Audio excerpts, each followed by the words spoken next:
ચરણનો ભાવ આપણે લીધો ભક્તિ. ભક્તિ પ્રતિપાદક ચરણ. ભક્ત તાપ નિવર્તક ચરણ અને ભક્ત પાપ ઉચ્છેદનાર્થ પણ ચરણ, તે આપણે જોયું. અચ્છા, હવે એનાથી પણ ઉપર જો ક્રમમાં જઈએ તો આ જ પ્રદેશ જે છે ઘૂંટણ પ્રદેશ, આમને જાનું, આ જાનું છે.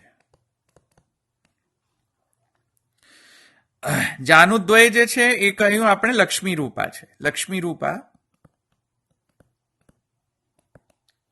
બ્રહ્માનંદ રૂપા, તે પણ આપણે જોયું.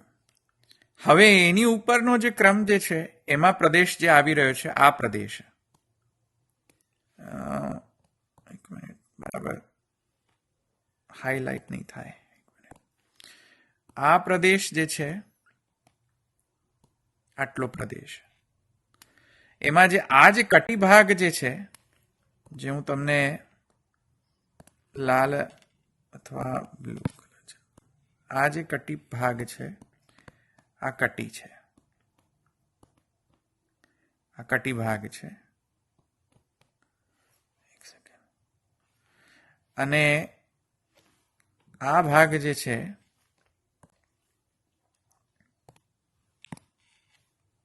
આટલો ભાગ જે છે અહીંયા, આટલો ભાગ આ ભગવાનનો ઉરુ છે પ્રદેશ, ઉરુ પ્રદેશ છે.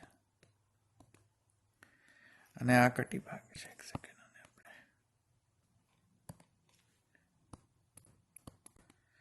સોરી, આ કટી ભાગ છે અને આ ઉરુ પ્રદેશ છે.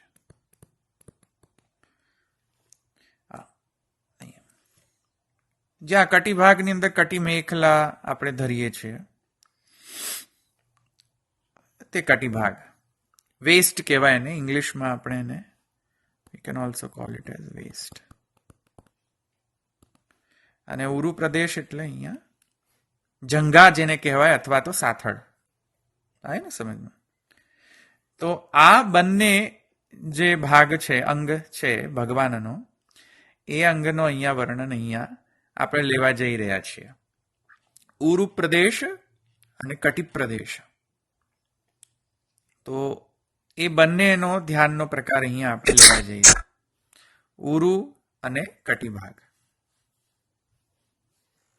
આ થોડું વધારે ઝૂમ કરીને, જો કોઈને દેખાય નહીં તો, આ જે ભાગ જે છે અહીંયાથી એટલો ભાગ ઉરુ પ્રદેશ. કટીપેચ ધરવાનું જે સ્થાન જે છે, અથવા પીતાંબર ઉપર જે કટીપેચ ધારણ કરવાનો જે ભાગ છે, તેને કટી ભાગ કહેવાય.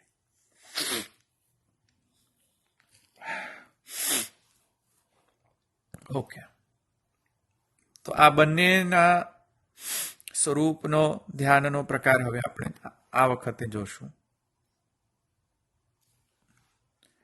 તો ત્યાં મહાપ્રભુજી કહે છે કે ભગવાનનો જે ઉરુ પ્રદેશ જે છે અને જે નિતંબ પ્રદેશ છે, આ કટી એટલે નિતંબ,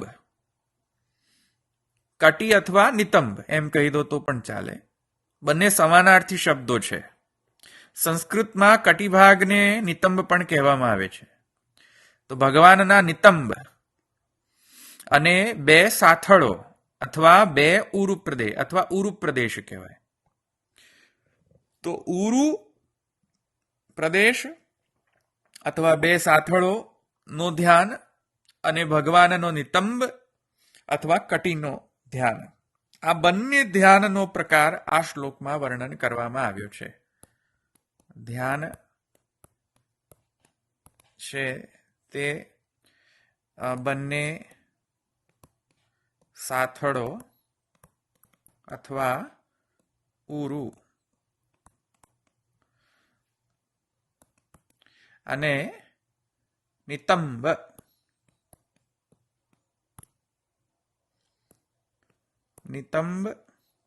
અથવા કટી. આવ્યો સમજમાં? તો બંને નો ધ્યાનનો પ્રકાર અહીંયા સમજવાનો છે. તો ઉરુ પ્રદેશ જે છે અને જે કટિ પ્રદેશ છે તેમનો શું ભાવ છે, અથવા તે સ્વરૂપનો શું ભાવ છે, તે અહીંયા શ્રી આચાર્ય ચરણો કહે છે કે ગચ્છન ભગવાન ગરુડાધિરૂઢો ધ્યેય. કેવા ભગવાનનું ધ્યાન કરવું જોઈએ? જ્યારે આપણે ભગવાનનો ઉરુ પ્રદેશનું ધ્યાન કરતા હોઈએ ત્યારે ભગવાનનો જે ગતિમાન સ્વરૂપ છે, ભગવાન જે ગતિ કરે છે, ગતિમાન ભગવાન જે છે, શૈત ભગવાન નહીં, કેમ કે શૈત ભગવાનનો ધ્યાન તો આપણે જાનુદ્વયમ જલો જલો જલ જલોચનયા જનન્ય ઇત્યાદિ શ્લોકથી કરી દીધો. આપણે જાનુનું ધ્યાન જ્યારે આપણે કરતા હોઈએ ત્યારે વિશેષ રૂપથી ભગવાનના શૈત સ્વરૂપનું ધ્યાન કરવું જોઈએ, કેમ કે ભગવાન જ્યારે શૈત હોય ત્યારે લક્ષ્મી જે છે ચરણ સેવા કરતા હોય છે. અહીંયા જે ઉરુ પ્રદેશ અને નિતંબ પ્રદેશનું જ્યારે ધ્યાન કરતા હોઈએ ત્યારે વિશેષ રૂપથી ભગવાનનો જે ગતિમાન સ્વરૂપ છે તેમનું ધ્યાન કરવું જોઈએ, એમ આચાર્ય ચરણો કહી રહ્યા છે. એટલે ભાગવતના અનુસાર, કેમ કે ભાગવત એમ કહી રહ્યો છે, તેથી આચાર્ય ચરણો તત ભાગવત અનુસાર અહીંયા એ સુબોધનીમાં આજ્ઞા કરી રહ્યા છે. તો અહીંયા ભાગવત કહે છે કે ગચ્છન માને ઉરુ સુપર્ણ ભુજયો અધિશોભમાન ઇત્યાદિ શ્લોકથી ભગવાન ગતિમાન જે ભગવાનનું સ્વરૂપ છે, ગતિ કરતા ભગવાનનું જે સ્વરૂપ જે છે તેવા ભગવાનનું અહીંયા વર્ણન છે. તેથી કરીને તેવા ભગવાનનું ધ્યાન કરવું જોઈએ, શૈત ભગવાન નહીં. કેમ કે શૈત ભગવાનની અંદર વિશેષ કરીને ઉરુ જે છે સુસ્પષ્ટ રૂપથી જે સ્વરૂપ જે છે એ સ્વરૂપનું સૌંદર્ય જે છે, અંગ પ્રત્યંગનું જે સૌંદર્ય છે તે ત્યાં નિખરીને નહીં આવી શકે ધ્યાનમાં. તેથી જો એ સ્પેસિફિક અંગ પ્રત્યંગ જે વિશેષ રૂપથી જે અંગ પ્રત્યંગનો જો ધ્યાન કરવું હોય અને જો એ નિખરીને સ્વરૂપ સૌંદર્ય પ્રકટ થાય, નિખરીને આવતું હોય, તો એવા સ્પેસિફિક ભગવાનના જે પોસ્ચર્સ છે અથવા સ્પેસિફિક ભગવાનના જે સ્વરૂપ છે એવા સ્વરૂપનો ધ્યાન કરો તો એવા જે અંગ પ્રત્યંગ જે છે તે વિશેષ રૂપથી એનું સૌંદર્ય પ્રકટ થશે. તેથી કરીને અહીંયા શૈત ભગવાનનું વર્ણન નહીં, એટલે કે ધ્યાન ન કરવું, પણ વિશેષ રૂપથી ગતિમાન ભગવાનનું ધ્યાન કરવું. હવે ગતિ જે છે ભગવાન કોના પર કરે છે તે અહીંયા પ્રશ્ન છે. ત્યારે ભાગવતમાં તૃતીય સ્કંધમાં કહે છે કે એકોહમ બહુશ્યામ એકમેવા દ્વિતીયમ એકોહમ બહુશ્યામ પ્રજાએ ઇત્યાદિ. એક જ્યારે ભગવાન અદ્વિતીય હતા, એકમેવ અદ્વિતીય હતા, એક હતા, એકલા હતા, ત્યારે ભગવાને સો કામયત સ એકાકીન રમતે, એમણે એમની ઈચ્છા કરી કે એકમાંથી બહુવિધ થાઉં, બહુભવન સામર્થ્ય રૂપથી તેઓ બહુવિધ થયા અને આત્મરમણની શરૂઆત કરી. તો જ્યારે આત્મરમણની શરૂઆત કરી ત્યારે એકોહમ બહુશ્યામ પ્રજાયેય ઇતિ સ્ન્યાયેન, જ્યારે આત્મરમણની જ્યારે શરૂઆત કરી, સૃષ્ટિ રચનાની શરૂઆત કરી, આત્મરમણના અંગ તયા સૃષ્ટિ રચના કરી. અને સૃષ્ટિ રચનાની અંદર પ્રથમ જે સૃષ્ટિનો જે પ્રપંચનો જે પ્રથમ જે અંગ જે છે કાલ, કેમ કે સૃષ્ટિ જે અક્ષર બ્રહ્મના જે પાંચ જે પ્રપંચ જે પાંચ જે કારણ તત્વ જે છે, કાલ, કર્મ, સ્વભાવ, પ્રકૃતિ, પુરુષ, તેમાંથી જે પ્રથમ તત્વ જે છે કાલ તત્વ, એ ભગવાને ચેષ્ટા, પોતાની જે ચેષ્ટા જે છે ભગવાનની, એ ચેષ્ટા રૂપથી કાલને પ્રકટ કર્યો. એટલે જે ભગવાન અગતિમાન હતા, જે ભગવાન માને જેમનામાં કોઈ ગતિ હતી નહીં એનો અર્થ એ નથી કે સર્વથા નહોતી કે અત્યંતાભાવ હતો, હતી નહીં એટલે કે તિરોહિત હતું. જે ગતિ ભગવાનમાં તિરોહિત હતી સૃષ્ટિ પૂર્વમાં, તે ભગવાને સૃષ્ટિ કરવાની ઈચ્છાથી તેને ફરીથી આવિર્ભૂત કરી સ્વરૂપમાંથી. એ જે ગતિ અથવા એ જે ચેષ્ટા, એ જે એક પ્રકારનો જે અંગડાઈ ભગવાને લીધી, ભગવાને સૃષ્ટિ કરવા માટે, એ કાલરૂપથી પ્રકટ થયો. એટલે જ જનરલી કાલનો આપણને જ્ઞાન ત્યારે જ થાય કે જ્યારે કોઈ વસ્તુ આપણા આજુબાજુ કે આપણા સ્વયંમાં જો પરિવર્તન થતું હોય કોઈ વસ્તુનું, ત્યારે જ આપણને એનું જ્ઞાન થાય કે હા, કાલ વધી રહ્યો છે અથવા કાલ આગળ જઈ રહ્યો છે. જો કોઈ વસ્તુ પરિવર્તનશીલ ન હોય આપણી અંદર અને આપણી આજુબાજુ જો પરિવર્તનશીલ ન હોય તો કાલનો જ્ઞાન એટલો ઇઝીલી થતો નથી. એક રૂમની અંદર તમે બંધ કરી લો અને કશું જ ચેન્જ ન થતું હોય, વર્ષોના વર્ષો વીતી જાય, કશું જ ચેન્જ ન થતું હોય, તમને ખ્યાલ જ નહીં આવે કે કયો વર્ષ ચાલી રહ્યો છે, કયો દિવસ ચાલી રહ્યો છે, કશું જ ખ્યાલ નહીં આવે. એક રૂમમાં બંધ કરી દો, કશું જ ન હોય રૂમની અંદર, પરિવર્તનશીલ જ ન હોય તમારી આજુબાજુ, વસ્તુ પરિવર્તનશીલ જ ન હોય, ચેન્જીસ ના આવતા હોય, તો કાલનું જ્ઞાન ન થાય, સમયનું જ્ઞાન ન થાય. તો ભગવાન જ્યારે પરિવર્તનશીલ થાય, જ્યારે ભગવાનમાં એવી એક ચેષ્ટા ઉત્પન્ન થાય કે હવે અમારે પરિવર્તનશીલ થવું છે, એ જે ચેષ્ટા જે છે, પોસ્ચર છે ભગવાનનો લીધેલો એક, એ ભગવાન એનો પોસ્ચર જે છે, ચેષ્ટા માહુ ચેષ્ટતે વિશ્વમાહુ ઇત્યાદિ વચન મહાપ્રભુજીના છે ત્યાં, એને અહીંયા કાલ રૂપથી જણાવવામાં આવે છે. તે જ કાલ બન્યો. જે પરિવર્તનશીલતા જે છે ભગવાનમાંથી જે પ્રકટ થઈ, એ કાલનો સ્વરૂપ બન્યો. તો ગતિમાન ભગવાનનો સ્વરૂપ કાલ, એ ભગવાન કોના ઉપર ગતિ કરે છે, ભગવાન કઈ રીતે ગતિ કરે છે, પરિવર્તનશીલ કઈ રીતે થાય છે ભગવાન, ત્યારે કહે છે કાલ ઉપર બિરાજીને. કારણ કે ભગવાન જ કાલરૂપ થયા છે. ચેષ્ટામાં આહુ ઇત્યાદિ વચનાનુસાર ભગવાનની ચેષ્ટા જ કાલરૂપથી પ્રકટ થાય છે, અને કાલને પછી આપ ભગવાન જે છે એના ઉપર બિરાજીને આપ સૃષ્ટિ રચના કરો છો. આવ્યું કે નહીં સમજમાં? તેથી કરીને ગરુડનો જે સ્વરૂપ જે છે એ છે કાલ. ગરુડનો સ્વરૂપ જે છે કાલ છે, અથવા કાલાત્મા, બેમાંથી એક અથવા બંને, કાલાત્મા. કારણ કે ભગવાન ગતિશીલ પરિવર્તનશીલ થશે કેવી રીતે? કાલ જ પ્રકટ નહીં થયો હોય તો પરિવર્તનશીલ કેવી રીતે થશે ભગવાન?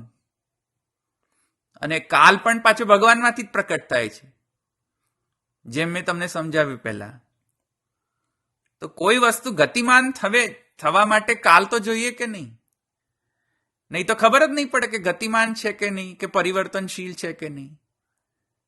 ટાઈમ જે છે એ હોય જ નહીં તો ખબર કેવી રીતે પડશે કે વસ્તુ ચેન્જ થઈ રહી છે કે નથી ચેન્જ થઈ રહી? કારણ કે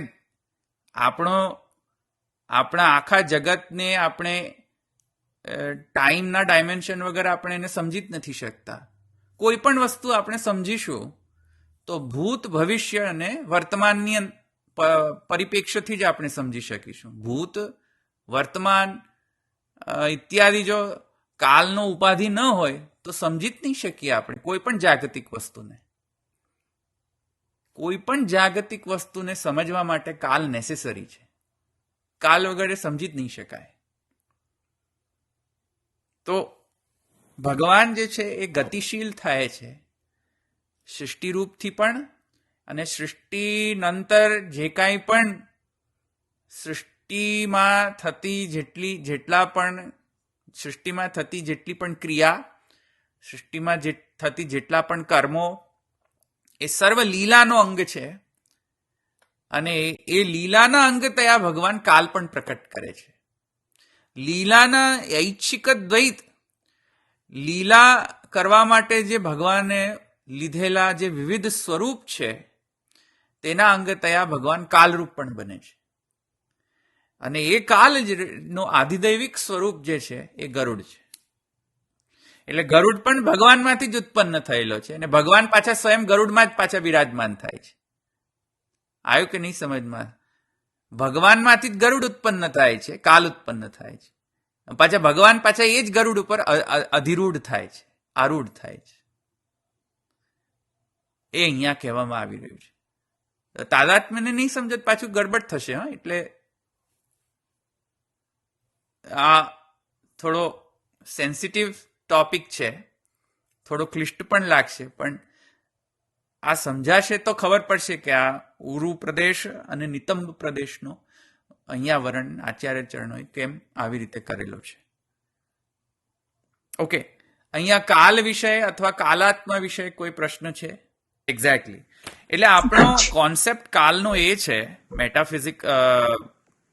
મેટાફિઝિકલ કોન્સેપ્ટ આપણા કાલ વિશે એ છે કે ઘણા લોકો એમ કહે છે કે ટાઈમ અથવા ટાઈમ ડાયમેન્શન અથવા કાલ એ આપણી બહારનો તત્વ છે, કોઈ બાહ્ય તત્વ છે, વ્યક્તિના ચેતનાની બહારનો તત્વ છે. ઘણા ફિલોસોફર્સ એમ કહે છે નહીં, કાલ જે છે એ તો માઇન્ડનો કોન્સેપ્ટ છે, વ્યક્તિના ચેતનાનો, એટલે કે આંતર વિષય છે. વ્યક્તિની ચેતના ન હોય તો કાલ નથી, અને વ્યક્તિ ચેતના હોય તો કાલ ખબર પડે, કારણ કે ચેતનાથી તો કાલ ખબર પડતી હોય છે કે પરિવર્તનશીલતાનું જ્ઞાન જે છે એ તો ચેતનામાં જ થઈ રહ્યું છે. ચેતન વસ્તુ જ ન હોય, જેમ જડ પદાર્થો છે તેમને પરિવર્તનશીલતાનું જ્ઞાન થાય? તમારી ખુરશી, તમારું ટીવી, આ બધાને પરિવર્તનશીલતાનું જ્ઞાન છે ખરું? નથી જ્ઞાન. એ તો ચેતન વસ્તુને જ જ્ઞાન થાય. તો ચેતના જ ન હોય તો કાલ નથી, એમ કહે છે ઘણા ફિલોસોફર્સ. કેમ કે જડ વસ્તુને તો કાલનું જ્ઞાન થતું જ નથી. અને ઘણા ફિલોસોફર્સ એમ કહે છે નથિંગ ડુઈંગ. કાલ તો એનો ચાલી જ રહ્યો છે, કેમ કે જડ વસ્તુ પણ ચેન્જ તો થઈ જ રહી છે ને, પરિવર્તનશીલ તો થઈ જ રહી છે ને, ભલે ને ચેતનાને ખબર પડે કે ન ખબર પડે. વસ્તુ તો ચેન્જ થઈ જ રહી છે ને, પરિવર્તનશીલ છે જ વસ્તુ. જડ પદાર્થો પણ અસ્થિ જાયતે વર્ધતે નશ્યતે અપક્ષીયતે આ બધા ષડભાવ વિકારોથી ગ્રસ્ત છે. જેમ આપણું શરીર જડ છે, પણ શરીરનો જન્મ થાય છે, પછી વધે છે, નષ્ટ થાય છે, તો પરિવર્તનશીલ છે. તેમાં ચેતનાની જરૂર શું છે? તો બે એક્સ્ટ્રીમ સિચ્યુએશન્સ છે ફિલોસોફીમાં, કાલ વિષયમાં, કે કાલ અંદરનો કોન્સેપ્ટ છે, આંતર તત્વ છે, અને એક કહે છે કે કાલ બાહ્ય કોન્સેપ્ટ છે, બાહ્ય તત્વ છે. બ્રહ્મવાદી શું કહે છે, અથવા મહાપ્રભુજી શું કહે છે કે ભગવાન જ કાલરૂપથી આંતર થયા છે ને ભગવાન જ કાલરૂપથી બાહ્ય છે, બંને છે. કાલરૂપથી ભગવાન બાહ્ય પણ છે અને કાલરૂપથી ભગવાન આંતર પણ છે, એમ મહાપ્રભુજી કહે છે. એટલે ભગવાન કાલરૂપથી માત્ર અંદર જ બિરાજમાન છે, વ્યક્તિના અંતઃકરણમાં જ બિરાજમાન છે એટલું નહીં, પણ ભગવાન બહાર પણ બિરાજમાન છે. એટલે જ મહાપ્રભુજી કહે છે સુબોધનીમાં, તૃતીય સ્કંદમાં, કાલનો વિષય જ્યારે ચાલે છે ત્યારે, કે જે ભક્ત ભગવાનને પોતાના અંતર્યામી તરીકે, પરમાત્મા તરીકે જાણીને જે ભક્ત કાર્ય કરે છે તેમને કોઈ ભય લાગતો નથી. કેમ કે ભગવાન અને પોતે ભિન્ન હોય તો ભય લાગે ને. જેમ એક વાત સમજો, સમગ્ર સૃષ્ટિમાં તમે એકલા જ હો તો તમને કોઈનાથી ભય લાગે? એકલા જ હોય તો શાનો ભય લાગે? દ્વિતીયાદ્વય ભયમ ભવતી, બે હોય તો ભય લાગે એકબીજાથી. સમગ્ર સૃષ્ટિમાં એકલા જ છો તો ભય લાગે કોઈનાથી? ન લાગે. એકલતામાં ભય ન લાગે. જ્યારે ઘણા બધા માણસો હોય ત્યારે ભય લાગે એકબીજાથી. એકલતામાં તો ભય કેવી રીતે લાગે? એવી રીતે જ્યારે ભક્ત પોતાના ભગવાન સાથે તાદાત્મ્યની અનુભૂતિ કરતો હોય કે ના કાલ પણ મારી અંદર જ છે, કેમ કે કાલ ભગવાન મારા અંતઃકરણમાં જ છે, ત્યારે ભક્તને ભય લાગતો નથી. અને જે દૈત્યો જે છે, આસુરી વૃત્તિવાળા છે, એમને ભગવાનથી દ્વેષ હોય છે, તો એ સર્વથા બાહ્ય જ ખોરતા હોય છે ભગવાનને. ભગવાન સાથે તાદાત્મ્યની અનુભૂતિ કરી જ નથી શકતા. એટલે એમને એવું જ લાગે છે કે હું ભગવાનથી ભિન્ન છું, ભગવાન મને મારવા દોડશે કંસની જેમ. તેવા કંસો જે છે, આસુરી વૃત્તિવાળા છે, એ કાલને હંમેશા બહાર જ જોશે. તો જેને કાલ બાહ્ય દર્શન આપે એના માટે ભયજનક છે, અને જેને કાલ અંદર પોતાની અંદર જ રહે તો દેખાય અભયજનક છે. અને જે કાલને બાહ્ય અને આંતર બંને ગણીને તાદાત્મ્યની અનુભૂતિ કરતો હોય તે ભક્તિ રસને માણી શકે છે. તો આસુરી વૃત્તિ કાલને હંમેશા બાહ્ય સમજતો હોય છે, અને તેનાથી એને ભય લાગતો હોય છે. કે આપણાથી બહારની જે વસ્તુ એનાથી આપણને ભય લાગે, આપણી અંદર જ જે વસ્તુ એનાથી આપણને શાનો ભય? લોકમાં પણ ઘરના વ્યક્તિઓથી આપણને ભય લાગે? ન લાગે. ઘરની બહારની વ્યક્તિઓથી જ ભય લાગે. તો જો કાલ આપણી અંદર ન હોય તો અને કાલ આપણી બહાર હોય તો આપણને કાલથી ભય લાગે કે આવ્યો મારો કાલ. તો કાલ અંદર જ હોય તો કેવી રીતે ભય લાગે? તો જ્ઞાનીઓને એવું હોય છે, અને ભક્તોને શું હોય છે?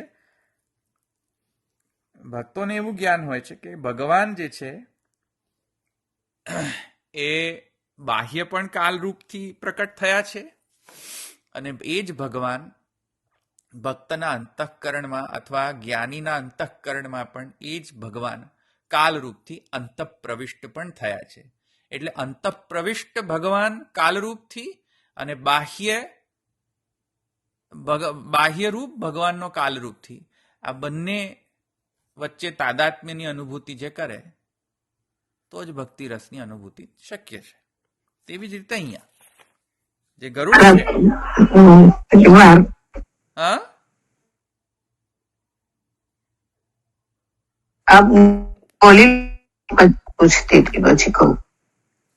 તેથી કરીને ભગવાન જ ગરુડ રૂપથી કાલાત્મા થયા છે, અને ભગવાન એ ગરુડ ઉપર ઉપવિષ્ટ થઈને, આરૂઢ થઈને, ગરુડ પૃષ્ઠે ઉપવિષ્ટ, એ જ ભગવાન એ કાલરૂપ ગરુડ રૂપ ઉપર ઉપવિષ્ટ થઈને બેસીને અને ગતિમાન થાય છે ભગવાન. તો અહીંયા ગરુડ જે છે તે કાલાત્મા છે, આધિદૈવિક સ્વરૂપ છે ભગવાનના કાલનું. અને ગરુડના જે બે સુપર્ણ જે છે, પક્ષો જે છે, પાંખો, એક પાંખ છે કર્મ અને બીજો પાંખ છે સ્વભાવ.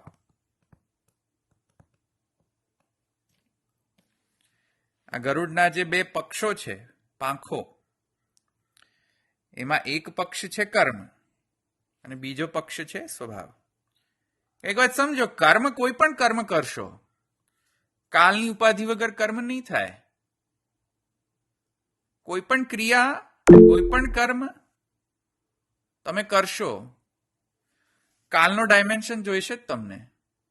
જેમ ફોર એક્ઝામ્પલ, કોઈ પણ વૈદિક કર્મ કરો તો ઓમ વિષ્ણોર વિષ્ણો વિષ્ણોર ભગવત મહાપુરુષસ્ય ઇત્યાદિ, અને બુદ્ધાવતારે શ્વેત વારાહ કલ્પે બુદ્ધાવતારે દ્વિતીય પરાર્ધે ઇત્યાદિ કાલનો ડાયમેન્શન જો આપવો પડે તો જ એ કર્મ સિદ્ધ થાય. સંકલ્પ કરવામાં પણ કાલની ઉપાધિ કરવામાં આવતી હોય છે. કાલનો ડાયમેન્શન આવે નહીં તો સંકલ્પ જ ન થાય. અસંકલ્પ ન થાય તો કર્મ જ નહીં સિદ્ધ થાય, વૈદિક કર્મ. આવ્યું ને સમજમાં? શ્વેતવારાહ કલ્પે દ્વિતીય પરાર્ધે, શ્વેતવારાહ કલ્પે જંબુદ્વીપે ભરતખંડે ઇત્યાદિ ઇત્યાદિ ઇત્યાદિ. ત્યાં કાલનો પણ ઉપાધિ છે અને લોકેશનની પણ ઉપાધિ છે. જુઓ, લોકેશન પણ આપવામાં આવતું હોય છે કે કયા લોકેશનમાં સંકલ્પ લઈ રહ્યા છો તમે. એના વગર તો કર્મ સિદ્ધ નહીં થાય. વૈદિક કર્મ આ તો વૈદિક કર્મ માટે મેં કહ્યું. કોઈ લૌકિક કર્મ પણ લઈ લો, પાસ્ટ, પ્રેઝન્ટ અને ફ્યુચરના ડાયમેન્શન વગર તમે કોઈ લૌકિક કર્મ પણ નહીં કરી શકો. તમે જ્યારે એમ કહેશો કે મેં આ કર્મ કર્યું અથવા મેં આ કામ કર્યું, કયા ટાઈમે કર્યું, કઈ ડેટે કર્યું, એ જો ખબર ના હોય તો સિદ્ધ જ ન થાય કર્મ. આવ્યું કે નહીં સમજમાં? કર્મ પણ કાલની ઉપાધિ કર્મને પણ જરૂરી પડે છે. તેવી રીતે સ્વભાવ પણ કાલોપાધિક હોય છે. એક્ઝેક્ટલી સેમ, સ્ટેટિક નથી રહેતો. જો કે વસ્તુમાં એની જે ક્વોલિટી જે છે એને સ્વભાવ કહેવામાં આવે છે. જે ઇન્હેરન્ટ વસ્તુમાં જે કેરેક્ટરિસ્ટિક હોય છે, ક્વોલિટી હોય છે વસ્તુનો જે ગુણ હોય છે, તેને સ્વભાવ કહેવામાં આવે. તે પણ કાલ ઉપર ડિપેન્ડન્ટ છે. તો કાલ જે છે એના બે અંગ છે, બે શાખા છે, કર્મ, સ્વભાવ, જેનાથી ગતિમાન થાય છે કાલ. તો કહે છે કે સ્કંધયોર લંબિત પાદ ગરુડ હસ્તયો સ્થાપિત ચરણ યો ભગવાન તસ્ય ઉરુ. અને આગળ જઈને કહે છે કાલસ્ય સ્કંધદ્વયમ કર્મ સ્વભાવ. એકચ્યુઅલી અહીંયા સ્કંધદ્વયમ કહ્યું છે, પક્ષદ્વયમ નથી કહ્યું. એટલે હું I will change it a little bit. એક મિનિટ, હું આ ડાયાગ્રામને થોડો ચેન્જ કરું છું. એક સેકન્ડ, પછી તમે પ્રશ્ન પૂછજો. એક સેકન્ડ, મને આ ચેન્જ કરી દેવા દો. સ્કંધદ્વયમ છે ને, એટલે હું એને કરેક્ટ કરી દઉં. પક્ષદ્વયમ નથી, આ સ્કંધ. ખભો, ગરુડના જે ખભા છે ને બે, આ એક ખભો કર્મ છે અને બીજો ખભો જે છે સ્કંધ જે છે સ્વભાવ છે. આવી રીતે સમજવું. અને સ્વયં ગરુડ જે છે કાલ છે, કાલાત્મા છે. અને એ ગરુડના જે બે કંધા છે, સ્કંધો જે છે, બે કંધાઓ જે છે એ કર્મ અને સ્વભાવ છે. એમ કહે છે આચાર્ય ચરણ. જો અંદર જો કાલસ્ય સ્કંધદ્વયમ કર્મ સ્વભાવ. આ સ્કંધદ્વયમ ઉપર ઠાકુરજી બિરાજમાન થાય છે. જો એમના ચરણ જે છે એ સ્કંધ ઉપર લાગેલા છે. એક્ઝેક્ટલી આ પિક્ચરમાં એવું નથી, પણ આ ચરણ જે છે એ એકચ્યુઅલી અહીંયા હોવા જોઈએ. પિક્ચરમાં ખોટું છે, પણ આ જે ચરણ જે છે અહીંયા સ્કંધ ઉપર લાગેલા આપના. એમ સમજમાં? તો એ આ જે સ્થાપિત ચરણ ગરુડ હસ્તયો હો. એકચ્યુઅલી આ ડાયાગ્રામ પણ ખોટું છે. મને બીજો ડાયાગ્રામ મળ્યો નહીં, શું કરું? આ પિક્ચર બરાબર છે નહીં. પણ ગરુડ પૃષ્ઠે ઉપવિષ્ટ, ગરુડના સ્કંધમાં તેઓ ઉપવિષ્ટ છે. અને સ્કંધયોર લંબિત પાદ, આ સ્કંધ જે છે ગરુડના, એમણે પાદને ત્યાં પધરાવ્યા છે, પોતાના પાદને. અને ગરુડ હસ્તયો સ્થાપિત ચરણ, અને ચરણ જે છે એ ગરુડના હસ્તમાં સ્થાપિત છે. એટલે આ હસ્ત જે છે તેમાં ચરણનો સ્થાપન છે, એમ કહી રહ્યા છે. આ ચરણમાં સ્થાપન છે, ચરણ જે છે હસ્તમાં સ્થાપન છે, એમ કહી રહ્યા છે. અને લંબિત પાદ જે છે સ્કંદ દ્વારા આવી રહ્યું છે. એવું અહીંયા સ્વરૂપનું વર્ણન છે. આ પિક્ચરમાં બરાબર એનું ડિસ્ક્રિપ્શન છે નહીં. તો એટલે તમને હું ડ્રો કરીને બતાવું તો સમથિંગ લાઈક ધીસ. તમને કહું તો મારી ડ્રોઈંગ સ્કિલ્સ બરાબર છે નહીં, પણ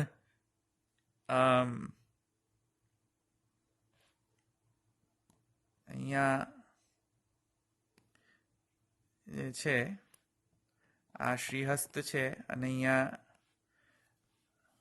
અહીંયા જે છે આપના ચરણનો અહીંયા હું આજે આમ અધિરૂઢ જે ભગવાન છે એમના જે આપના જે ચરણ જે છે એ આવી રીતે સ્કંધ ઉપર છે.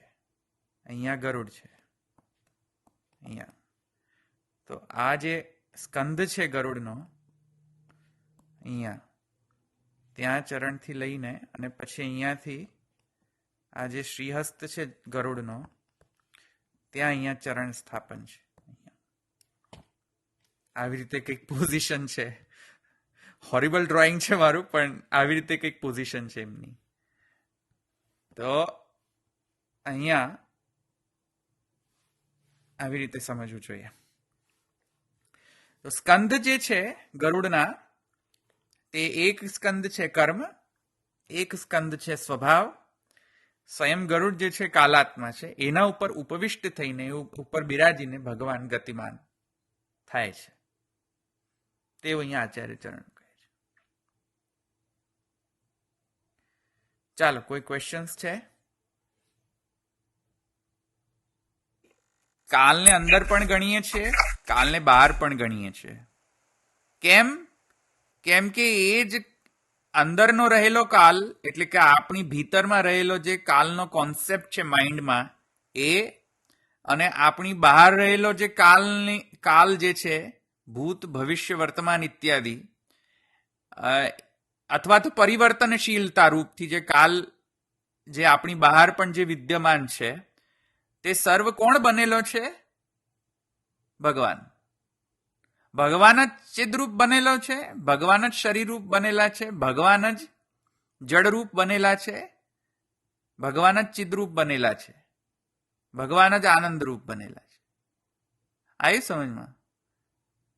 તેથી કરીને આપણો કોન્સેપ્ટ, બ્રહ્મવાદીનો કોન્સેપ્ટ એ છે કે કાલ એ એક્સટર્નલ ઓનલી નથી અથવા ઇન્ટરનલ ઓનલી ફિનોમિના નથી.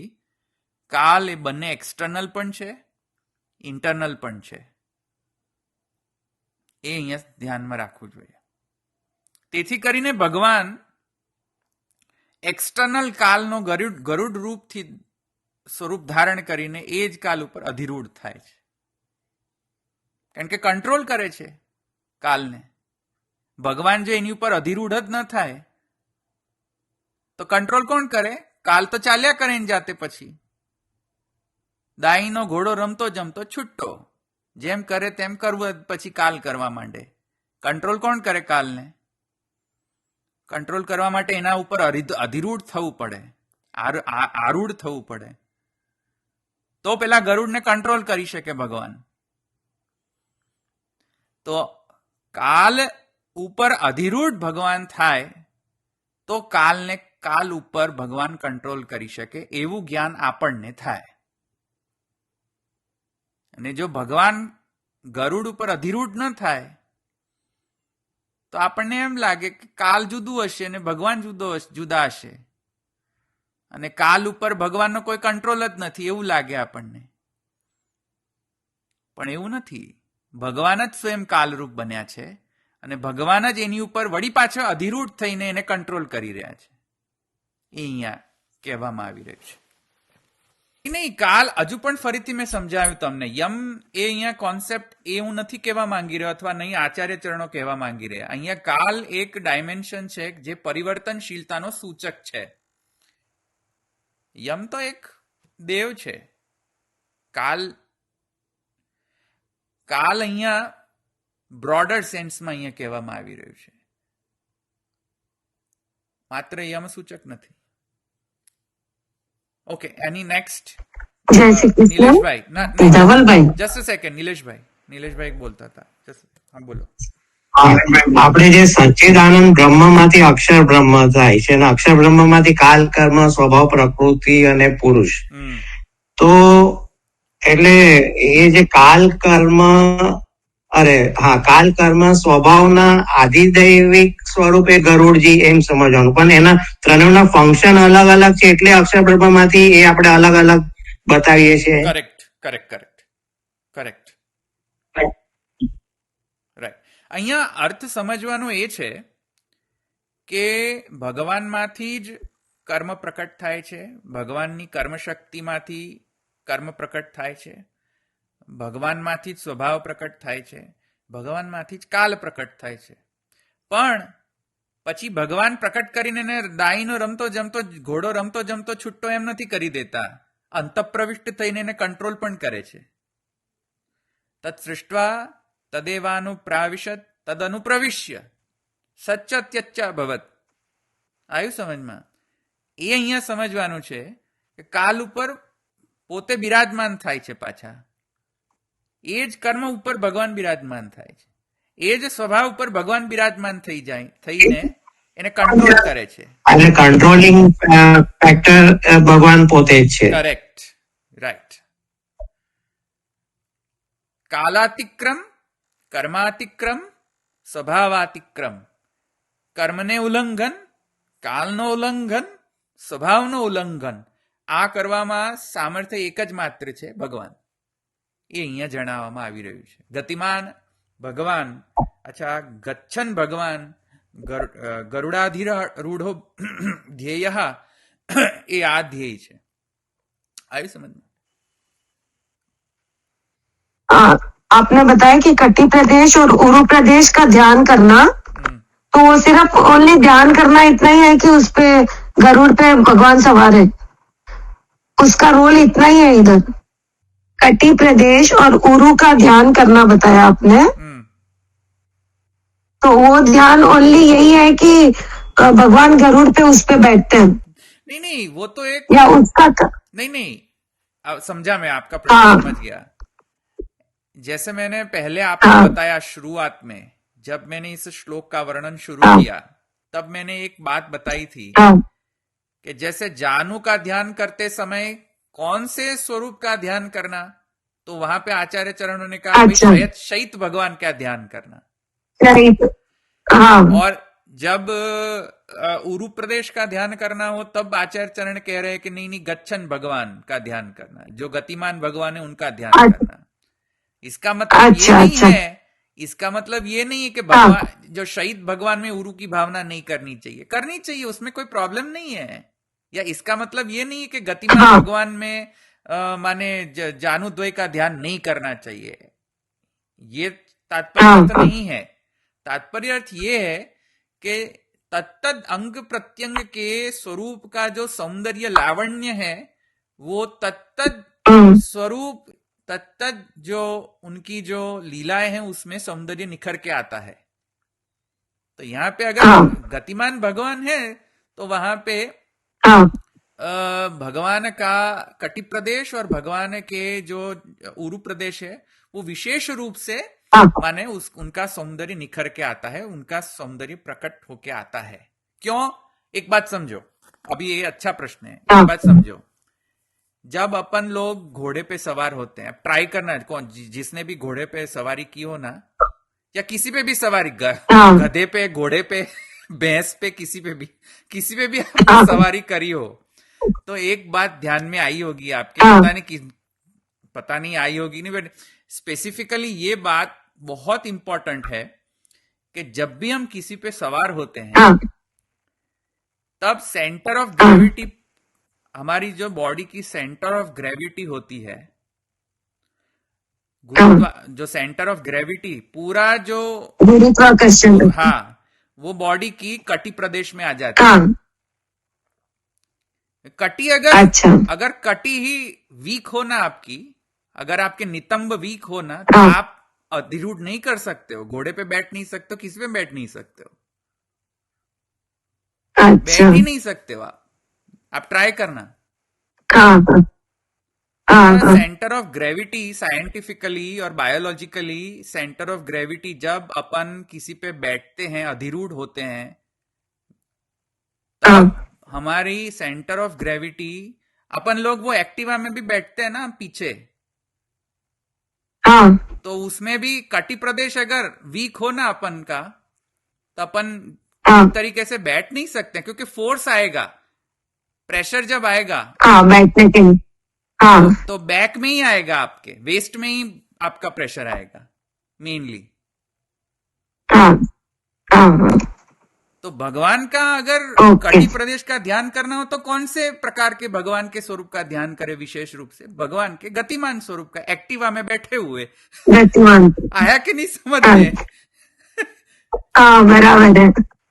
अपन लोग जैसे आया, एक्टिवा अभी में आया बैठ रहे समझ। हैं, अपन लोग की हाँ अपन लोग जब एक्टिवा में बैठते हैं तब हमारे कटी भाग हाँ में विशेष रूप से भार आता है।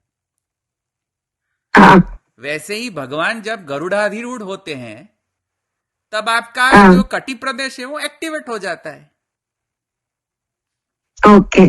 आया कि नहीं समझ में? बिकॉज भगवान का सेंटर ऑफ आया। ग्रेविटी है, वो भी भगवदात्मक है हाँ वैसे तो, क्योंकि लौकिक तो है नहीं अपन के जैसा भगवान में। हाँ हाँ हाँ, तो भगवान में भी जब आया। आविर्भूत होता है सेंटर ऑफ ग्रेविटी, तो वो कहाँ आविर्भूत होता है? हाँ कटी प्रदेश में। हाँ, अच्छे से समझ में आ गया। आया ना समझ में? Thank you. जब अपन हाँ लोग ब्रेक लगाते हैं एक्टिवा में, हाँ तब कटी प्रदेश जहां पे सेंटर ऑफ ग्रेविटी है उसके हाँ, कारण अपन लोग टिक पाते हैं एक्टिवा में, वरना तो अपन लोग गिर जाते ब्रेक लगाते। भूल जाएंगे। हाँ हाँ, ठीक है। तो कटी प्रदेश वहां पे सेंटर ऑफ ग्रेविटी टिका रखता है हमारी बॉडी को। अच्छा। और हाँ कटी प्रदेश अकेला ही हो और अपन के जो नीचे जो उरु प्रदेश इतने मस्क्यूलर ना हाँ, हो, इतने वीक हो, उसमें स्ट्रेंथ ना हो, तो भी अपन लोग ड्राइव नहीं कर सकते एक्टिवा। ट्राई करना। अच्छा। क्योंकि अपन लोग ब्रेक लगाएंगे तो कटी में भार आएगा, कटी में भार आते आते वो नीचे उरु प्रदेश में जाएगा। उरु प्रदेश में अगर वो भार झील नहीं सका तो क्या करेंगे? गिर जाएंगे। हाँ हाँ, तो जब अपन लोग को भगवान दोनों का रोल है। जब अपन लोग को भगवान के कटी प्रदेश का ध्यान करना हो और भगवान के उरु प्रदेश का हाँ, ध्यान करना हो, तो अपन लोग कौन से प्रकार के भगवान के स्वरूप का ध्यान करेंगे? गच्छन भगवान का। गच्छन। गच्छन माने जो गतिमान हो। हाँ हाँ एक्टिवा में बैठे हुए, प्लेन सिंपल भाषा में जो एक्टिवा में ड्राइव करते स्वरूप है, उनका ध्यान करना चाहिए। हाँ हाँ, ठीक है। समझ में आया? हाँ, समझ में आया।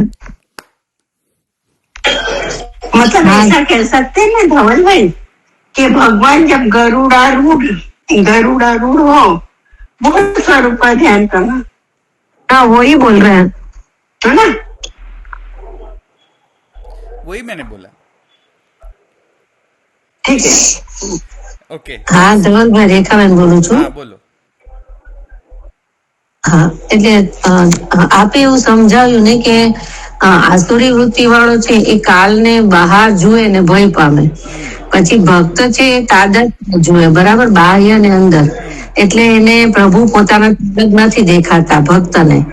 પણ ત્રીજું તમે જે વાત કરી કે અંદર જુએ, તો એ કયા પ્રકારનો જીવ કહેવાય? અને અંદર ભય ન, ज्ञान એક मार्ग। જ મિનિટ, અંદર જ્ઞાન માર્ગ, અચ્છા, અને અંદર જોવું એટલે એને થોડું એક્સપ્લેન કરી શકશો?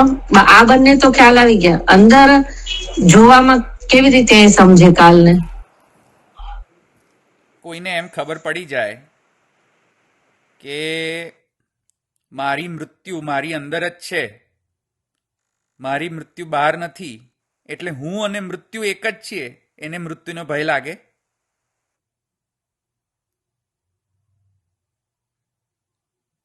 આપણા બધાને એટલે એ તો આપણા બધાને મૃત્યુનો ભય કેમ લાગતો હોય છે? કેમ કે આપણે એમ સમજીએ છીએ કે હું અને મૃત્યુ જુદા છીએ। આપણને અત્યારે ભય એટલા માટે લાગી રહ્યો છે ને મૃત્યુથી। પણ જો કોઈને એમ ખબર પડી જાય, સિદ્ધ જ્ઞાન થઈ જાય કે મૃત્યુ અને હું એક જ છીએ, મારી અંદર જ મૃત્યુ છે, તો ભાઈ એને પછી મૃત્યુનો ભય કેવી રીતે લાગશે? તો જ્ઞાન માર્ગીઓને એવું છે, સર્વમ ખલ્વિદમ બ્રહ્મ। જ્ઞાન માર્ગીઓને તો એવું જ થશે ને। પોતાની અંદર પણ પછી કાલ પોતાની અંદર પણ દેખાશે, અનુભૂત થશે. हाँ धवल भाई એક મિનિટ હા. આમાં એક મિનિટ હા. રેખાબેનનો પ્રશ્ન પૂરો થઈ જાય. ખ્યાલ આવ્યો રેખાબેન? હા એટલે મને ખ્યાલ આવી ગયો એટલે આમાં એનો મીનિંગ એવો થઈ શકશે કે જે બ્રહ્મનું જ્ઞાન છે એ એકને બિલકુલ નથી, બીજાને થોડું છે, અને ભક્તને પૂરેપૂરું બ્રહ્મનું જ્ઞાન છે કે બ્રહ્મ જ બધું બન્યા છે. આ જે મેઇન પેસેજ છે એ ભક્ત સમજી જાય છે. નહીં, જ્ઞાનમાં કોઈ પ્રોબ્લેમ નથી ભક્તને અને જ્ઞાનીને. પ્રોબ્લેમ ડિફરન્સ ત્યાં આવે છે કે જ્ઞાની જે છે તે લીલાનો આનંદ નથી માણી શકતો, જ્યારે ભક્ત એનો આનંદ માણે છે કે અચ્છા ભગવાનનો કાલ બહાર પણ છે અને ભગવાન અંદર પણ છે. શું લીલા છે ભગવાનની, આનંદ માણો, ભગવદ લીલા છે. પેલી જે રેલિશ કરવાની જે વૃત્તિ છે ને, આનંદ માણવાની વૃત્તિ, એ ભક્તમાં વધારે હોય છે જ્ઞાની કરતા. એટલું જ કહેવા માંગી રહ્યો છું. બરાબર, ખ્યાલ આવી ગયો એકદમ. Okay, next.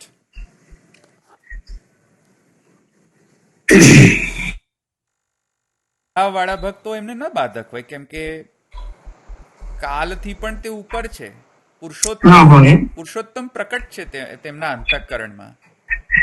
જ્યાં પુરુષોત્તમ પ્રકટ હોય એમના અંતઃકરણમાં, પુરુષોત્તમ પ્રાકટ્ય થઈ ગયું એમના અંતઃકરણમાં, ત્યાં કાલ શું બાધક થવાનો હતો? કાલનો કાલ જે છે એ એમના અંતઃકરણમાં પ્રકટ થઈ ગયો હોય, કાલને શું બાધક? જેમ પુરુષોત્તમ દાસ શેઠને કાલનો બાધક હતો, એમને ષોડશ વયના દેખાવા માંડ્યા, ત્યાં તો કાલાતિક્રમ છે. જુઓ, ત્યાં છે ગરડા, પણ ફંક્શન કેવું થઈ રહ્યું છે એમનું ષોડશ વયના. કાલ ક્યાં બાધક થયો તેમને? પ્રભુ સન્મુખ અહીંયા આપણે, ત્યારે તો પ્રભુનો સ્વરૂપ લાવણ્યને જ આપણે રેલિશ કરવું જોઈએ. આ આધ્યાત્મિક દૃષ્ટિકોણથી અહીંયા કહેવામાં આવી રહ્યું છે. જેટલું પણ વર્ણન છે તે આધ્યાત્મિક દૃષ્ટિકોણથી અહીંયા કહેવામાં આવી રહ્યું. એટલે વાત બરાબર છે. હું ગૌણ કરવાની વાત નથી કરી રહ્યો, પણ એટ ધ સેમ ટાઈમ જ્યારે સાક્ષાત ભગવત સ્વરૂપ પ્રકટ હોય આપણા સન્મુખમાં, ત્યારે તો આપણે એને જ એટેન્ડ કરવું જોઈએ. ભલે. નેક્સ્ટ. ગરુડો હિ કાલાત્મા. ગરુડ જે છે તે કાલના આધિદૈવિક સ્વરૂપ છે અથવા કાલાત્મા છે. એટલે કે જે કાલને કંટ્રોલ કરતું હોય એ આધિદૈવિક, અને ગરુડ જે છે કાલને કંટ્રોલ કરનાર છે. ગરુડો હિ કાલાત્મા ઉરુ ચ દૈત્યોત્પત્તિ સ્થાન ભૂતૌ. અને ઉરુ પ્રદેશ છે ભગવાનનો, એ પ્રદેશ દૈત્યના ઉત્પત્તિનો સ્થાન છે. તો જ્યારે ભગવાનના ઉરુ પ્રદેશ ગરુડ ઉપર આરૂઢ થાય છે, ત્યારે એવું પણ સૂચન થાય છે એનાથી કે જે દૈત્યો ભગવાનના ઉરુમાંથી જે ઉત્પન્ન થયેલા જે દૈત્યો છે તેમને કોણ કંટ્રોલ કરે છે? કાલ. કારણ કે જેમ એક્ટિવા પર એક્ઝામ્પલ આપું તો, એક્ટિવા કંટ્રોલ કરે છે કે તમે એક્ટિવાને કંટ્રોલ કરો છો? તમારી ગતિને કોને કરી રહ્યું છે કંટ્રોલ? કોની ગતિને? એક્ટિવા તમારી ગતિને કંટ્રોલ, પણ અમુક વખતે એક્સિડન્ટ થાય ત્યારે એક્ટિવા ચલાવનારને કંટ્રોલ કરતું હોય છે. હા, એ રેર કેસ થઈ જાય. તો રેર કેસની અંદર દૈત્યોત્પત્તિના સાથે આવું થાય છે કે દૈત્યનો કંટ્રોલિંગ ફેક્ટર કોણ છે? ગરુડ, કાલ. કાલ જ એ લોકોને કંટ્રોલ કરે, પુરુષોત્તમ નહીં. અને ભક્ત જે છે કાલાતીત છે. તો ભક્તને તો કેવી રીતે કંટ્રોલ કરે ગરુડ? તો દૈત્યો જે છે એને જ કાલ ગ્રસ્ત કરતો હોય છે. ભક્તને તો કાલ ગ્રસિત ન કરી શકે, કારણ કે પુરુષોત્તમ રૂપ છે. પુરુષોત્તમ કંટ્રોલ કરે છે કાલને. તે વખતે કાલ એમને કંટ્રોલ નથી કરતો, દૈત્યોની જેમ. પણ દૈત્યને તો કોણ કંટ્રોલ કરે છે? ગરુડ. આવ્યું કે નહીં સમજમાં? સો કાલસ્ય ક્યાં ગયું? ગરુડો હિ કાલાત્મા ઉરુચ દૈત્યોત્પત્તિ સ્થાનભૂત તેષામ આધિદૈવિકમ ઉરુદ્વયમ તત્ કાલાધીન ગતિમત છે ને. જો દૈત્ય જે છે એ કાલને અધીન હોય છે, અને ભક્ત જે છે એ કાલને અધીન નથી હોતો. કેમ? કે ભક્તનો કોન્સન્ટ્રેશન પુરુષોત્તમમાં હોય છે. મનિષ્ઠમ નિર્ગુણમ સ્મૃતમ. ભગવાનમાં જે નિષ્ઠાવાન હોય એ ભક્તો હોય છે. પુરુષોત્તમમાં જે નિષ્ઠાવાન હોય એ ભક્ત. તો મનિષ્ઠમ નિર્ગુણમ સ્મૃતમ, જે નિર્ગુણ ભક્ત છે તેમને કાલ ગ્રસિત નથી કરી શકતો. અને જે વિષયથી મોહિત હોય છે દૈત્યો, તેમને કાલ ગ્રસ્ત કરે છે. આવ્યું સમજ? તો કાલ જે છે એ લોકોનું જ ભક્ષણ કરી શકે કે જે વિષયોન્મુખ હોય, વિષયોન્ગામી હોય, દૈત્યો. તો ભગવાનનો જે ઉરુ પ્રદેશ છે દૈત્યોત્પત્તિ સ્થાનભૂત છે. જો કે સ્વયં ઉરુ પ્રદેશ આધિદૈવિક છે, પણ આધિદૈવિકમાંથી જે અધિભૂત પ્રકટ થાય છે દૈત્ય રૂપ, એ દૈત્ય જે છે એ ગરુડ જે છે એનાથી કંટ્રોલ્ડ છે, એનાથી અધીન છે, કાલાધીન છે એ દૈત્યો. જો કે સ્વયં ભગવત સ્વરૂપ છે, કાલાધીન નથી. એ તો ક્લેરિફિકેશન મેં આપી દીધું. પણ જે ભગવત ઉરુમાંથી જે પ્રકટ થનાર જે દૈત્ય જે છે એ તો કાલાધીન છે. ઐચ્છિક દ્વૈતના અંગતયા ભગવાનની એવી ઈચ્છા થઈ કે દૈત્ય જે છે કાલને અધીન બને, તો એવા થયા. એવું પણ અહીંયા સૂચન થઈ રહ્યું છે. ભગવાન જ્યારે ગરુડાધિરૂઢ થાય ત્યારે આવું પણ એક સૂચન થઈ રહ્યું છે, એમ આચાર્ય ચરણો કહી રહ્યા છે. દૈત્યો કાલાધીન છે અને ભક્તો જે છે એ કાલાતીત છે. Is it clear? આ પણ એક સૂચન અહીંયા થઈ રહ્યું છે. તદ્ભાવનાયામ સ્વસ્યાપી તથાત્વમ ભવિષ્યતિ યથા સંસાર નિવૃત્તિ પૂર્વમ ફલતી તથા અત્ર સ્વભાવાદિજય.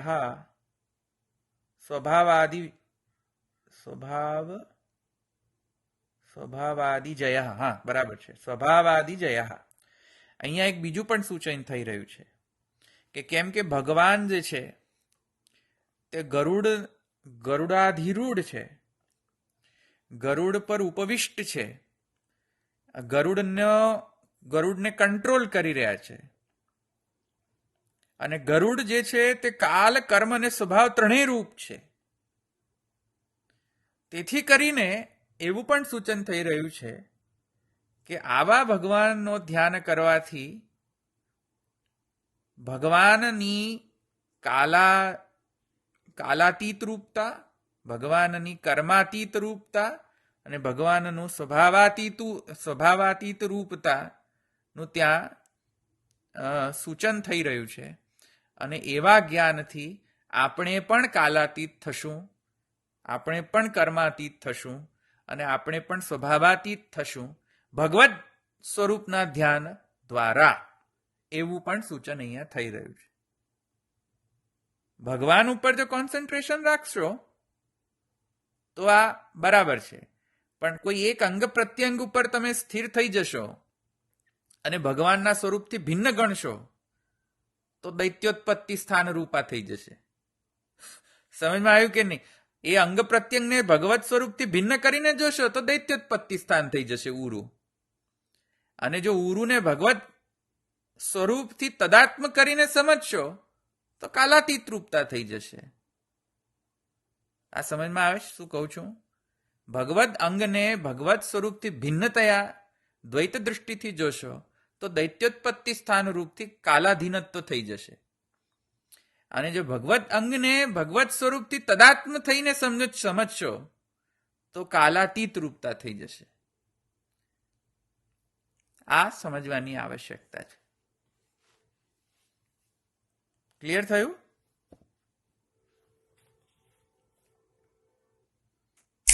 ધવલભાઈ, હા, આ એક છે વાક્ય, કાલ કર્મ સ્વભાવને દબાવી દેવાથી અધિક શોભે છે. એટલે આ તો મેં એ તો સમજાવ્યું. કાલ કર્મ સ્વભાવ, કર્મ અને સ્વભાવ એ બંને સ્કંદો છે ગરુડના, અને સ્વયં ગરુડ જે કાલ છે તેના ઉપર ભગવાન બિરાજમાન છે. તો દબાવી દીધા ને ગરુડને ભગવાને બેસી ઉપર. તો જ્યારે ભગવાન ગરુડ ઉપર આરૂઢ થઈને દબાવી દે છે ત્યારે શું સૂચન થાય છે કે ભગવાન કર્મને દબાવી દે છે, કાલને દબાવી દે છે, સ્વભાવને પણ દબાવી દે છે. मैंने ये कहा कि अगर उरु प्रदेश को भगवत स्वरूप से भिन्न अपन लोग देखने लगे द्वैत दृष्टि से, आत्यंतिक द्वैत दृष्टिकोण से, तो उरु प्रदेश तो दैत्य उत्पत्ति का स्थानभूत है. तो अपन को ज्ञान में तो ऐसा ही लगेगा कि भाई ये तो दैत्य के उत्पत्ति का स्थान रूप है, आनंद करपाद मुखोदर आदि नहीं है. और उस कारण से दैत्य की जो कालाधीनत्व रूपता है वो ही उसका ही हमको ज्ञान होगा. और वर्सेस अगर अपन लोग उरु को भगवत स्वरूप के अंतर्गत मान ले और तब जाके हमें ये ज्ञान होगा कि समग्र स्वरूप जो है वो पूरे काल कर्म स्वभाव को दबाने वाला है, क्योंकि भगवान उस पर आरूढ़ हो रहे हैं. तो उस प्रकार से हमें ये समझ में आएगा कि भगवान पे कंसंट्रेट करने से कालातीत रूपता भी अचीव करी जा सकती है. अगर अपन लोग भगवान के स्वरूप पे कंसंट्रेट करें तो. और अगर अपन लोग कोई एक अंग प्रत्यंग पे आत्यंतिक द्वैत दृष्टिकोण से अपन कोई किसी भगवत अंग प्रत्यंग का अगर अपन लोग ध्यान करें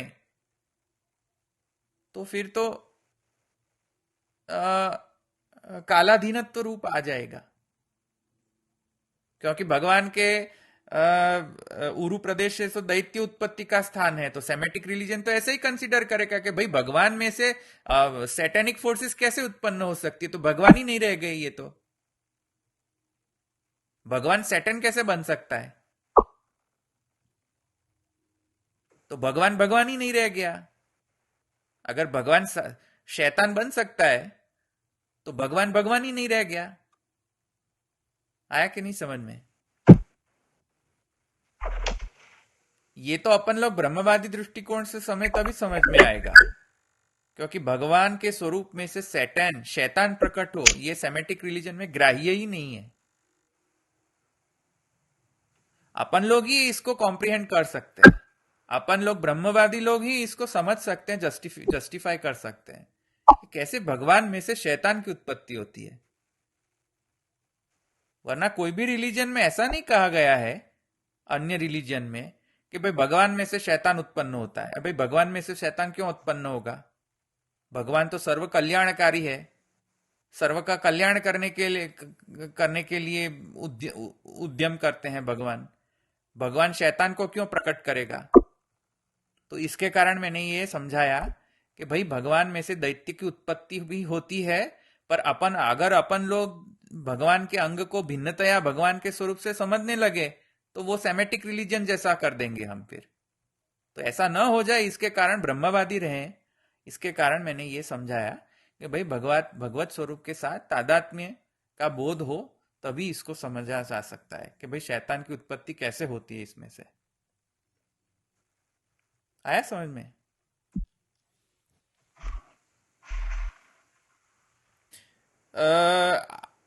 आसुरी वृत्ति जो है वो भगवान से सर्वथा आत्यंतिक भिन्न है या नहीं? ब्रह्मवादी क्या कहेगा? ये प्रश्न यहाँ पे। नहीं, सर्वथा तो कैसे भिन्न? तो इसका सूचन ही यहाँ पे हो रहा है। ये उरु सुपर्ण भुजयो वाला जो श्लोक है उसमें जो आचार्य चरणों ने कहा कि कहा गया गरुड़ो ही कालात्मा उरु च दैत्योत्पत्ति स्थान भूतो, इसका जस्टिफिकेशन कैसे करेंगे? आया ना समझ में? उरु तो दैत्योत्पत्ति स्थान भूत है, ऐसा कह रहे हैं आचार्य चरण। अब समझने कैसा, इसको कैसे समझेंगे इसको? कि उरु जो है वो दैत्य रूप है या दैत्य उरु रूप है? आया ना समझ में?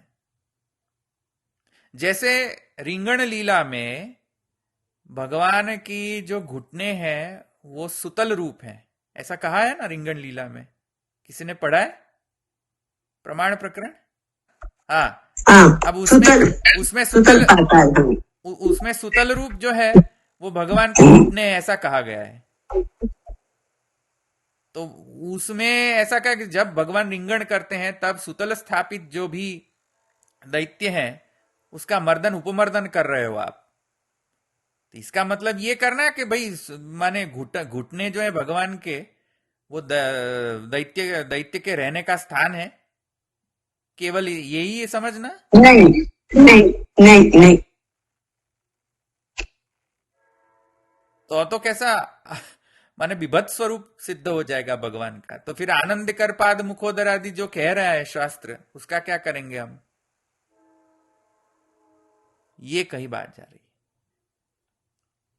अगर हम स्वरूप पे कंसंट्रेट करें, मनिष्ठम निर्गुणम स्मृतम करें, तो दैत्योत्पत्ति आनंद कर पाद मुखोदर आदि के अंगतया भासित होगा, या ऐसा ज्ञान हमें होगा जो सम्यक ज्ञान है।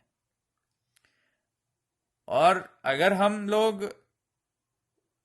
भिन्न दृष्टि से, अगर हम आत्यंतिक द्वैत के दृष्टिकोण से अगर हम जानने लगेंगे इसको, तो वहां पे ये दोष आ सकता है, ये पूर्व पक्ष आ सकता है।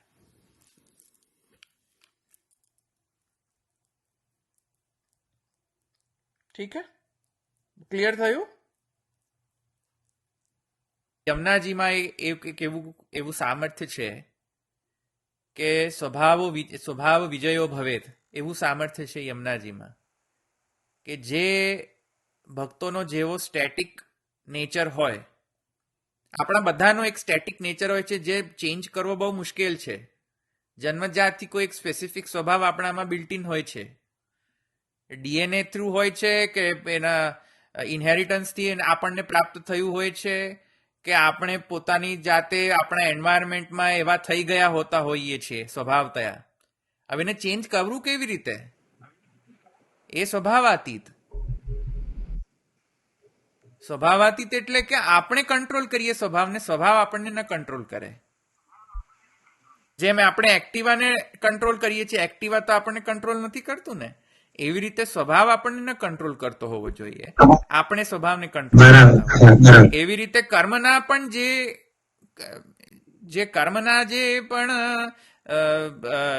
એક્શન ના કારણે જે રિએક્શનની જે કેપેબિલિટી હોય છે કર્મમાં, પેલો ન્યૂટનનો લો છે કે જેવું એક્શન છે તેવું જ રિએક્શન. Every action. હવે આને ચેન્જ કેવી રીતે કરવું? આ લો ને, કર્મનો તો આ જ નિયમ છે કે જેવું કરો તેવું જ ભરો. ચેન્જ કરવું કેવી રીતે? જ્યારે નિષ્કામ કર્મ કરો ત્યારે એને ચેન્જ કરી શકાય. ત્યારે એક્શન નું રિએક્શન નથી આવતું નિષ્કામ કર્મ કરવાથી. અને નિષ્કામ કર્મ ત્યારે જ થાય જ્યારે પુરુષોત્તમ એને ડેડિકેટ કરો તો, સમર્પણ કરો તો. પુરુષોત્તમને જ્યારે કર્મના ફલને ડેડિકેટ કરી દો, સમર્પણ કરી દો, ત્યારે એક્શનનું રિએક્શન નથી આવતું. એ રીતે કર્માતીતતા. કોઈ પણ આપણે કર્મ કરીએ તો પુરુષોત્તમને સમર્પણ કરીએ. હમ પ્રાપ્તિ માટે ના કરીએ કે મને આ જોઈએ છે એટલે કર્મ કરી રહ્યો છું. પુરુષોત્તમ ને તુષ્ટ કરવા માટે જ્યારે આપણે કોઈ કર્મ કરીએ તો ત્યાં કર્માતીત રૂપતા સિદ્ધ થઈ જાય છે. એટલે ગોપીજન વલ્લભ પ્રીત્યર્થે. પ્રીત્યર્થ, હા, હા. ગોપીજન વલ્લભ પ્રીત્યર્થ, એક્ઝેક્ટલી. તો ત્યાં કર્માતીત રૂપતા થઈ જાય છે. આય ને સમજમાં? હા